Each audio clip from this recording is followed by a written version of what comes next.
Hello there, Cancers. Welcome. So, when I was shuffling out this spread for you, I do have an image that I want to convey to you. And there were words that came through. And so it's not so much about the image, it's mainly the words associated with it, okay? I feel like it has more importance. So first of all, I see this bedroom scene, okay? So there's like a window, and it opens out into the, I guess the backyard of the house. And there's a tree with like a tire swing that's nailed to the branch of the tree. And then in bed, you have this little boy. He's very, very young. He's probably like 6 or 7. He's looking out into the window. The window's open. He's looking out at the tree.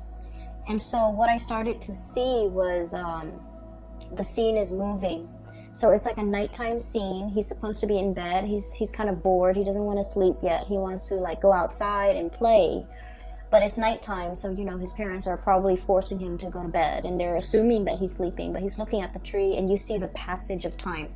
So it's a nighttime scene, and then you know the earth kind of moves and shifts, and then the sun starts to rise. And then you see this passage of time where, you know, it's like winter starts to come in, the snowflakes start to kind of come in through his window. And then after that, the snow melts, and then the spring season starts to come in, and you have cooler weather, and you have like sun streaming into this window.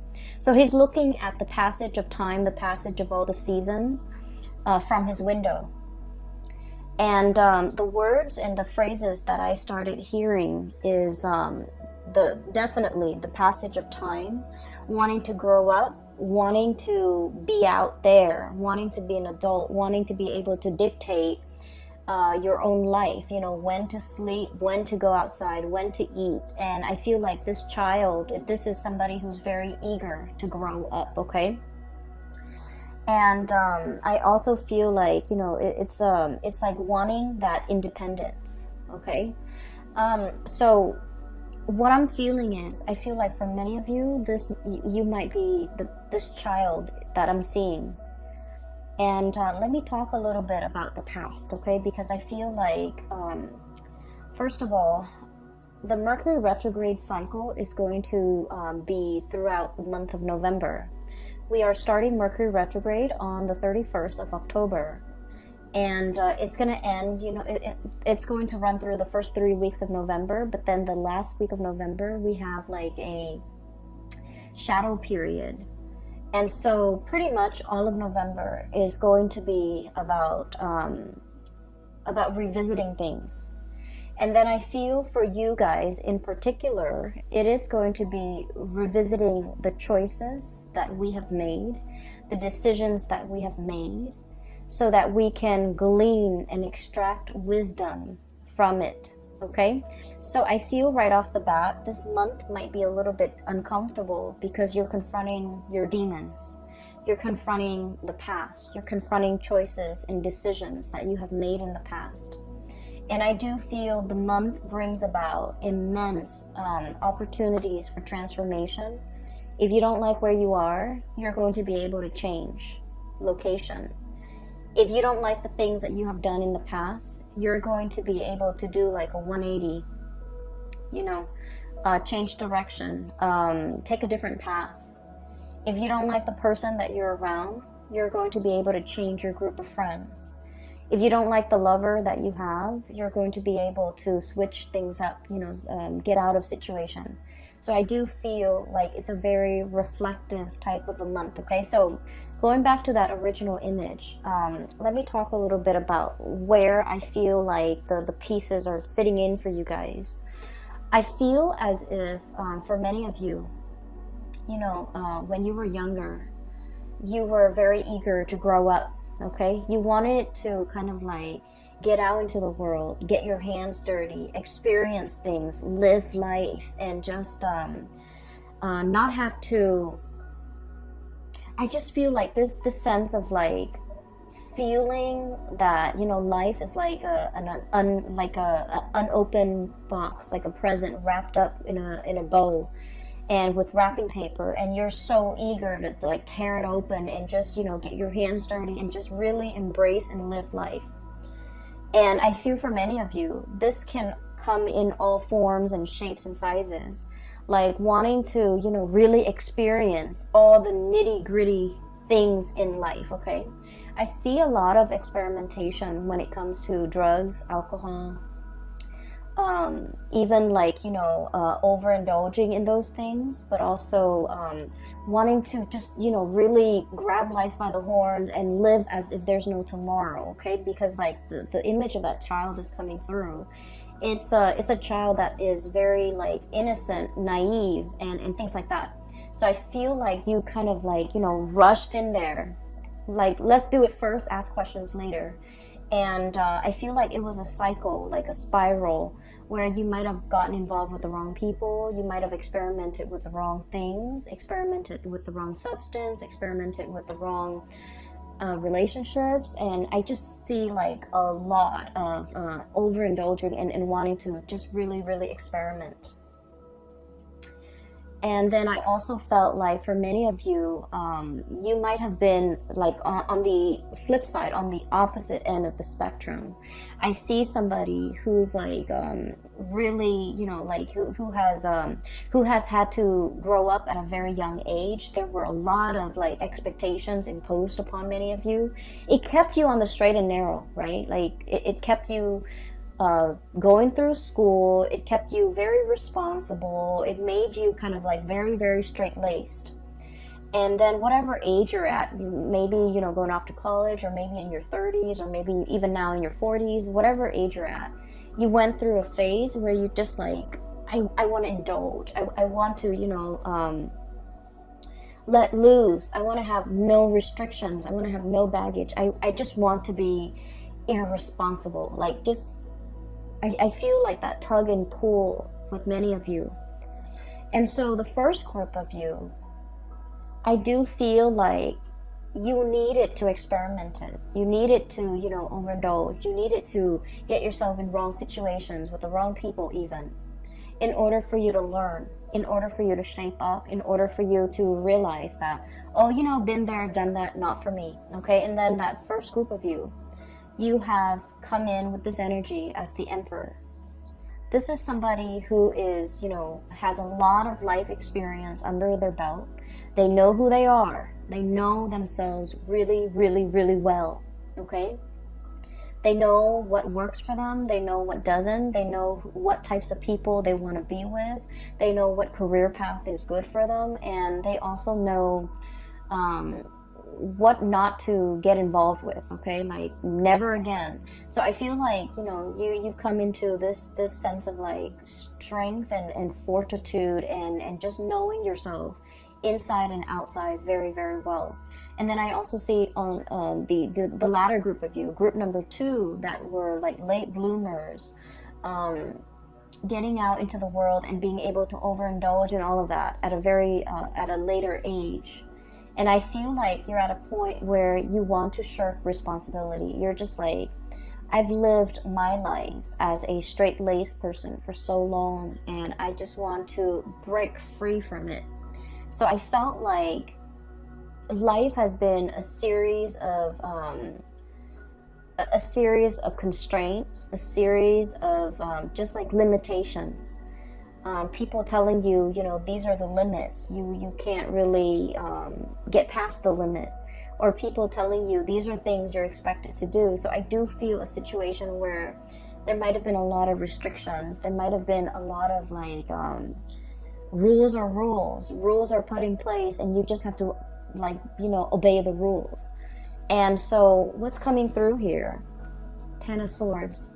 Things are like really bunched up. Things are just restrictive and confining, and we don't really know which way to go. 8 of Swords, being stuck in a mental prison where our thoughts, our fears, our you know, just like being pinned down to social expectations, cultural expectations for some of you, responsibilities, and just, you know, you're wanting to do the right thing, but you feel like it's just so hard, right?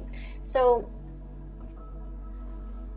I feel regardless of, you know, whether you're group A or group B, You needed to experiment what it means to be irresponsible. You needed to experiment what it means to be, a straight-laced person. Because what you're looking for is that middle ground, okay? What you're looking for is moderation. What you're looking for is kind of like straddling that middle ground and balancing this side of you that's very responsible, and letting yourself indulge once in a while, but not letting the need to overindulge kind of like overtake your life to the point where you can't function. So I feel like the universe is teaching you a very important lesson about moderation, about, walking a middle path, about really finding your own way, okay? Never mind the social expectations, never mind what people expect from you, or never mind what you feel is expected of you. It's just a matter of figuring out that perfect medium that works for you. And I feel like you're still in the process of trying to find that. And you're kind of, I almost feel like walking down this alley, okay, and the walls are around you, and you're walking in the middle. You're trying not to hit the walls, and if there's like any type of turbulence, you're gonna sway in either direction. But the trick is to maintain your balance, to maintain your stance, so that you don't get swayed either way, okay? So that's what I'm feeling here. I feel almost like many of you are in a situation right now where I mentioned last month, and I do feel this energy coming back in, because I rarely, like when I do these videos, once I publish them and they're up on the internet, I don't remember the energy, but I'm remembering a lot of the energies for a lot of the signs, not just you. So I feel like it might be significant. I mentioned somebody that wants to be found, somebody that's like attention seeking. And I feel like you're dealing with someone who is attention seeking, okay? They know how to jab at you. They know how to push your buttons.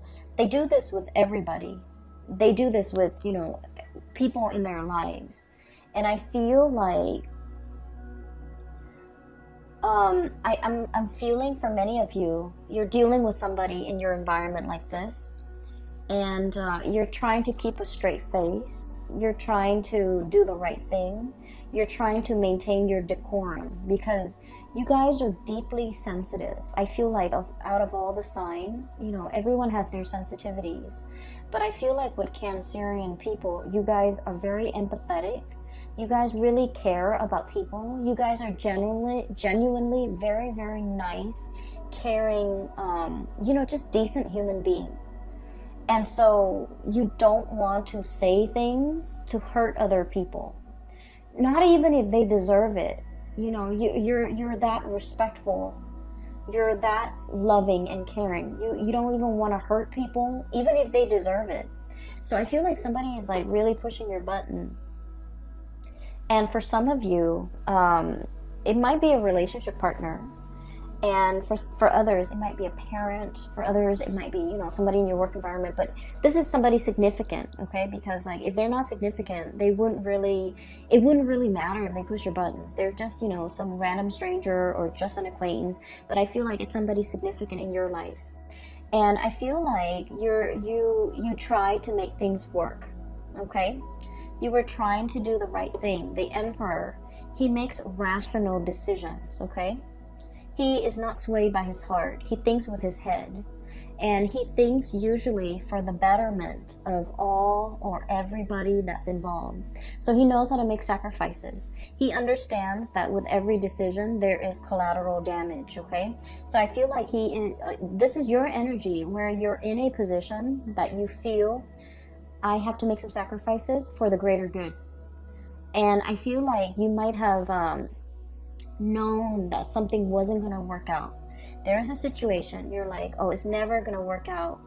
But I owe it to the other person. I owe it to myself. I owe it to everybody involved to do the right thing, to give it a second chance, to give it a try, to really work things out. And I feel that you maintain your decorum, your calmness, your temper in this situation. And then I feel like the other person was not able to elicit an emotional response out of you. So in the past, they might have pushed your buttons, and then, you know, there might have been like sparring back and forth and things like that. This time you have grown, you have matured, you have realized that these are cycles, these are recurring themes, and I'm not going to feed into this energy. And so you remain very, very calm. And because you remain very calm, the other person was not able to get a rise out of you, to get an emotional reaction out of you. And so I feel like they had to check themselves out. Okay? You didn't even need to lift a finger. You didn't need to be the bad guy in this situation. They just could no longer get that emotional response out of you, and so they chose to kind of exit the picture, exit stage left. Okay. Ten of Swords. It's an ending to a situation. It's a situation that was very heavy. It was there were a lot of ideological differences between you and the other person. You say one thing, they mean they misinterpret and think you mean another. What you feel is important is like things that should be prioritized. They don't feel as important. So it's like it's a situation where you're never going to see eye to eye because your values are very different. And so the longer you stayed in it, and I feel like many of you had a sense of responsibility.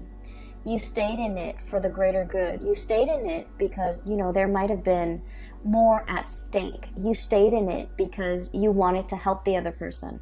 You wanted to help the situation. And an example, you might have kids with this person, and in the spirit of, you know, maintaining the family stability for the family, for the kids, you might have stayed in this situation because for the kids, even though, you know, your heart's not in it. And then for others, another example is you wanted to help the other person, but you were already emotionally checked out. They felt that you're emotionally checked out. So even if you're there physically with them, emotionally you're checked out, and they have a lot of resentment towards you because you're checked out, because they can no longer push your buttons, because they can never evoke any type of emotional response from you. So I feel like somebody was very resentful towards you, and I don't feel that you did anything wrong. I just feel like you have dried up. You have turned stern and cold towards this person. Even though you're physically there, they feel as if you're not there. So there's definitely I'm sensing here, you know, like it's done and over with, and I feel like you're strategizing as to how to extricate, how to leave, how to, you know, get out of it. And what we have though with the Eight of Swords, this is, you know, being bound in that mental prison, not knowing where to go, even though you have the tools at your disposal to kind of like cut yourself free. What's coming through is we do have an unraveling process, okay? Two of Wands, the ribbons, everything is like unraveling. Everything is coming loose. Everything is becoming lighter. The burden is no longer there. And then you have a situation where things are just becoming lighter, becoming easier, becoming better. But we're definitely dropping a lot of burdens, okay? I have the Death card, which signifies to me transformations, seeing the light at the end of the tunnel. For those of you who have been in a very difficult, rough situation, this is pretty much, you know, I look at this as when we're in this space where we're walking towards the light, we're in this tunnel, and it's really hard to see. The size of the tunnel could be, you know, God forbid, covered in spiders, covered in yucky stuff. It's very dank and damp in that tunnel. We can only see like so far ahead of us. We don't know if we reach out what's gonna be there, you know. So it's a very uncomfortable situation. It's claustrophobic. It's dark. It's menacing even, I feel, for some of you, but it is not comfortable. It's not comfortable. But there's some light streaming through at the end of it. So you do see an end in sight. You do see that there's an end date. There's a change coming into the picture, and I have the exact date when that transition is going to happen. And so your mind is kind of like lightened as a result of it. The burden is lightened because you understand that there's light at the end of the tunnel. There's an end date. There's an end in sight. And you're going to be able to make some major transformations happen in your own life once that date is here. Okay, so I definitely feel a situation that has been problematic for some of you. This is a work situation where there might have been a lot of bickering, where there might have been a lot of stop-starts, like false starts even, where decisions cannot be made, okay? Like one decision is contingent upon another. And then you also have a situation where some of you could be in a leadership position and you're managing people that are just like immature, difficult to deal with, difficult to train, who get super defensive when you're trying to give them like constructive feedback. And there's so many of them, and they all exhibit the same types of personality. So it's a very emotionally taxing, emotionally draining experience. And then you realize that, you know, if you're in a supervisory position, for example, you realize, oh, there's an end in sight. Maybe it could be for some of you the end of a fiscal year where they might no longer be your subordinate. And then for others, it might be the end of a lease, the end of a housing situation, the end of a lease. For others, it might be, you know, the end of a contract, the end of a work contract where you're shifting into something new. Or even just, for some of you, I do see like a change, a major change in your environment. It could be a housing situation, somebody moving in, somebody moving out. You might be moving location altogether.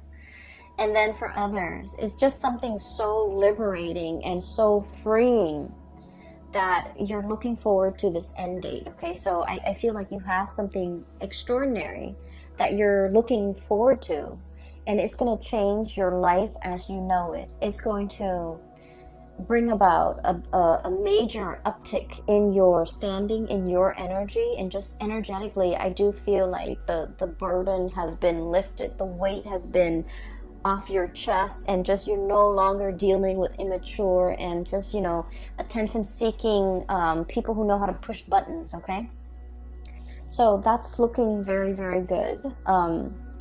Let me see, there was another image that I saw and I can't for the life of me remember. I did this, I think, with the Gemini people too. They got two images and I forgot one of them. Okay, so I do want to talk about another situation here, and this is pretty much, you know, the cards are split like this: past, present, future. That's what it feels like to me. And so let me talk about something else that's coming into the picture. First of all, this is the moon, and this is stereotypically the card for Pisces, okay? Pisces is represented by the moon, but I feel like in your situation, this is pretty much you, because I want to talk about something else. Cancer, the sign of Cancer is traditionally, it rules the fourth house, okay? And the fourth house deals with the mother, okay? It deals with childhood. It deals with family. And so the symbology of the moon, I always think of it as Cancer. And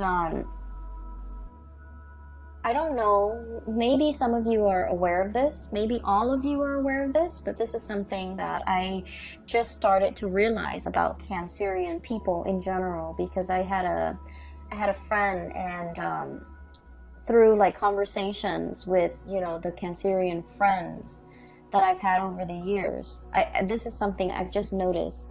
So like, you know, the moon, right? It changes its size, its shape throughout the month, okay? So it's like the cycle, the lunar cycle. It from one day to the next, It could be like a waning moon, a waxing moon, and it just changes its shape. It could be a full moon, it could be a crescent moon, and things like that.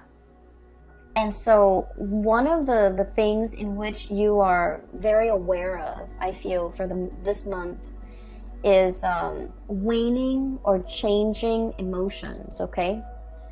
And what I feel is ultimately kind of scattered in this spread is, you know what you like, but then what you like from one day to the next, from 1 month to the next, from 1 year to the next, changes. And so you're not really sure what you like. You're not really sure if you're after the same things from 1 month to the next. You are also afraid to go for something because you're not really sure if next month, if that's the thing that you still want.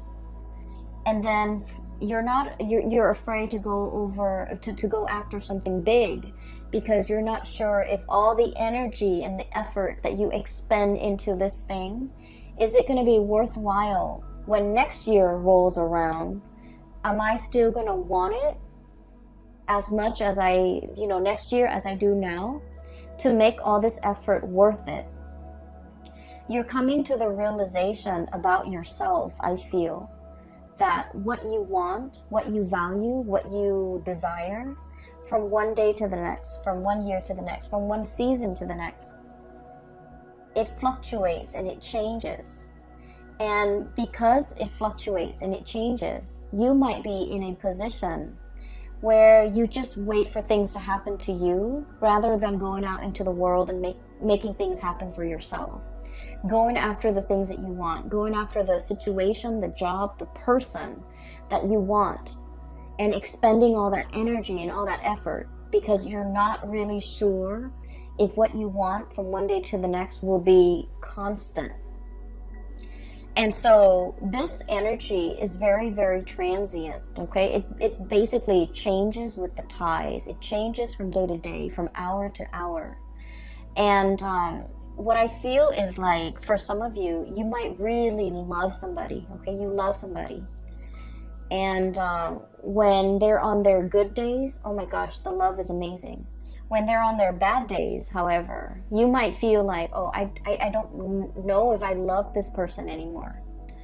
And I'm sensing that you're at a point where, you're trying, and this is why I feel like it's so hard for Cancerian people to go after the object of their affection, the things that they really desire. For whatever reason, they have a really roundabout, way of going after the things that they want, and I've never understood it. Growing up, I've never understood it, but now, like, I feel like that's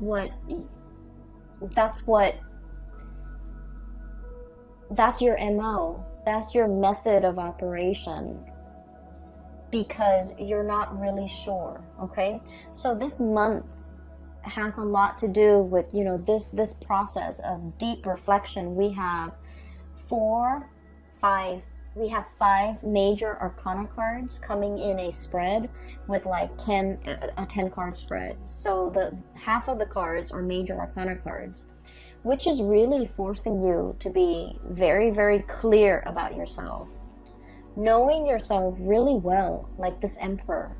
Okay, knowing what you like, what you want to bring forth into the world, reflecting on your past experience, like all the things that you had to do to get yourself to this very moment in time, and figuring out who you are and what you're all about. This is about self-knowledge.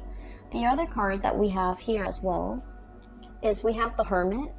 And the Hermit is wisdom. It's somebody who's very, very wise. It's somebody who's like up high in a tree, like the sloth, or or somebody who has a bird's eye view. Okay, so somebody who is enlightened, somebody who spent a lot of time on their own, and they figured out what they need to be happy. And this process isn't just something that happens overnight.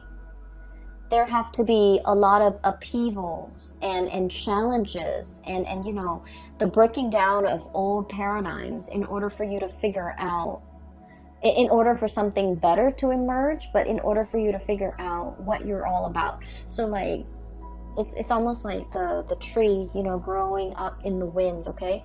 It has to be, the wind strengthen the trunks and the branches of a tree, okay? So in the process of dealing with people who are very opposite from you, who ask you questions, who force you to defend your beliefs, that's when you're very, very sure about what it is that you really believe in.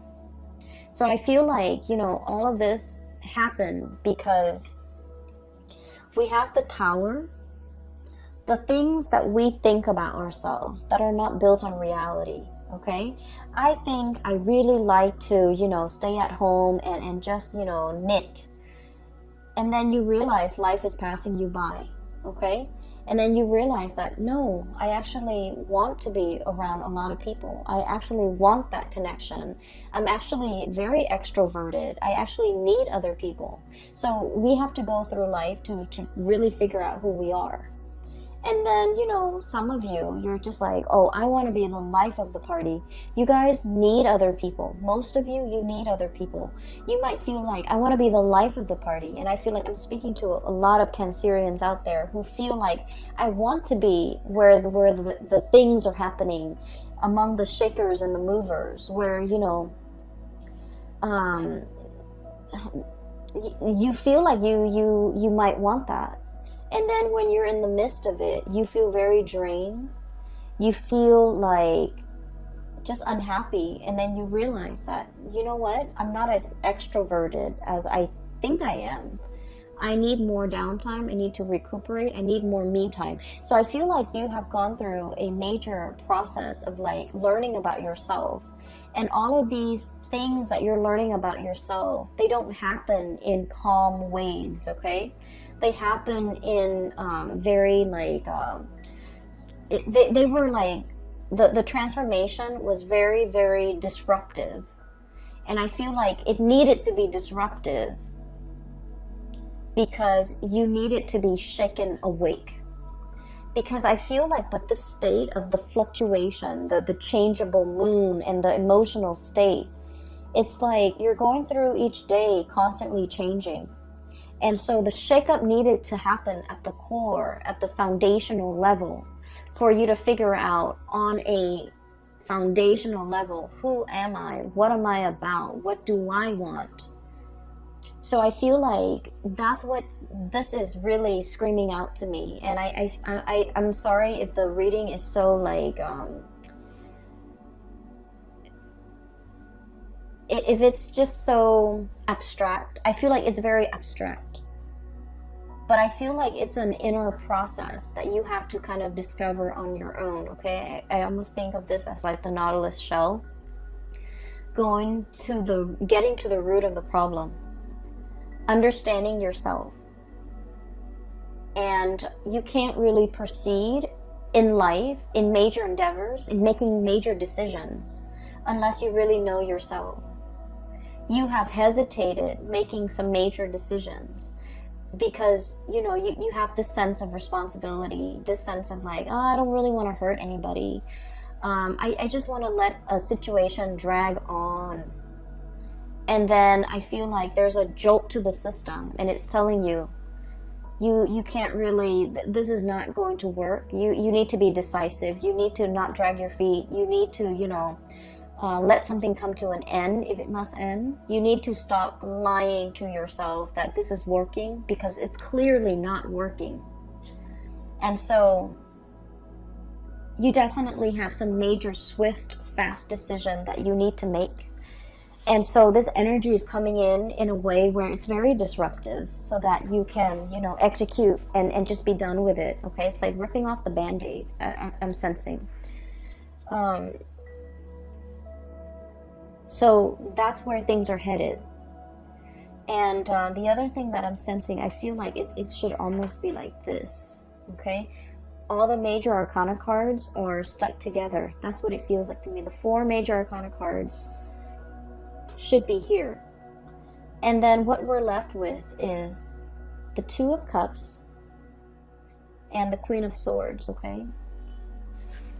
The Two of Cups is a soulmate connection. This is like heart, body, and mind, okay? This is a union that you have with another person.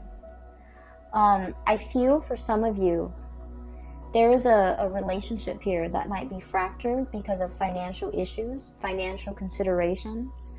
One person might be a big spender and the other person's very thrifty. One person might be carrying the weight of the financial, burden of that relationship, and the other person might not have been. This is a balancing act, okay? This is now things that have been very, very unbalanced and unreciprocated and just off kilter are now being rebalanced, being restored, and both parties are definitely coming together. This card is also screaming out to me reconciliation with somebody who is very significant in your life. For some of you, we have here the Queen of Swords, and I'm not going to be reading the signs. This is clearly an air sign, Aquarius, Gemini, and Libra. But I also feel like Aries. I also feel Scorpio and Virgos here as well, okay? And the energy is pretty much telling me a situation where somebody is coming back, somebody is trying to communicate. Somebody is also, coming in with more sensitivity, okay? It's linked up here with the Moon card. It was like this. Somebody is starting to understand you. They're starting to understand how sensitive you are. They're starting to kind of like, if they have been very harsh in the past, I don't see them apologizing. I just see them in the past as kind of like, brusque and blunt and forceful. And I feel like they're starting to understand how sensitive you are. They're starting to understand that you need more. It's like they need to kind of like not be forceful with you. They need to not push you. They need to not give you ultimatums. They need to just, take you as you are on your own terms. Yes, your feelings might fluctuate. Yes, one day you love them, the next day you don't. And so they need to be accommodating of your fragile emotional state. And they need to be understanding that they shouldn't bring conflict in their interaction with you, into their interactions with you. So I feel like somebody is coming back in, wanting to communicate. They're approaching you with a lot more sensitivity. They're approaching you with a lot more like, I guess like awareness for who you are and the way you operate, and they're willing to accommodate that. And then on the other hand, I feel as well for many of you, knowing, I see this really deep sense of spiritual knowing, awareness that have, kind of like, it's like things illuminated for you, where you start to understand that, I love this person today, I really, really love them. The next day they act up and I don't love them. I feel like you're starting to find that middle ground, okay? Once again, straddling that middle ground, wanting to be responsible, like taking the responsibility with the overindulgence and trying to find a balance, a middle ground, so that your emotional state doesn't fluctuate from one extreme to the next, so that you can walk down that center line and be okay, because you're doing things in moderation. And when you're doing things in moderation, when you're very balanced, you start to see who you are. You're not swaying from one, extreme to the next. And so you're starting to see things in a more balanced manner. And once you start to do that, I think like everything that has been problematic and confusing and just, off kilter in your life starts to realign. Okay, so I feel like you're energetically balancing yourself, and in the process of finding balance and being very balanced in your own skin, everything else in your environment benefits and it starts to right itself. Relationships start to right themselves. People starts coming at you correct because now they understand. And I definitely feel a lot of communication, emotional communication, that will be had between you and another person, that will give you a lot of insights, a lot of guidance, and just a lot of, I feel that sense of like emotional support coming through from your environment and with the people that you care about and the people that you want to spend your time with. I'm also feeling here, there was a situation, and this is where I do want to end it. There's a situation here where you've been trying your very best to do the right thing.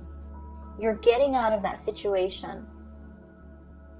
And there's somebody in the picture who is like a soulmate connection. You have known it all along. You have neglected the soulmate connection because you had a lot of things that you needed to take care of. And now that, this transformation is happening in your life, you have a new path that you can walk towards. And I feel that you're going to want to reconnect and work at this connection that you deem is the soulmate connection. Somebody that is like, I almost feel like they're the yin to your yang and vice versa. Okay, so I will leave it at that. All right, Cancers, I hope the reading has been helpful for you. I hope it resonates. I hope you're not upset with me for being harsh with you guys. I just read whatever that comes through. Okay, and I hope the reading either way is helpful for you as you navigate the confusing energy of November. Best of luck. And for those of you who are interested in a reading, I do have a link in the description box below for a psychic. Her name is Bridget. She's based out of California and she's very good at her craft. I highly recommend that you get a reading with her. If you are also interested in this amazing deck, it's the White Sage Tarot. It uses the traditional Rider-Waite and tarot imagery as well as, animal totem. That's the best way I can describe it. And it has been great. I enjoyed working with this deck. A lot of images came out and a lot of messages came out when I started using this deck. And so the link for that is also in the description box below. Support your local artist and visit her site. She also has other things like other artwork and things like that for sale. All right, I will talk to you guys soon. Have a wonderful November and happy Thanksgiving for those who are celebrating. I hope you have a tremendously amazing time with your loved ones and your family, and I will talk to you soon, okay? Take care.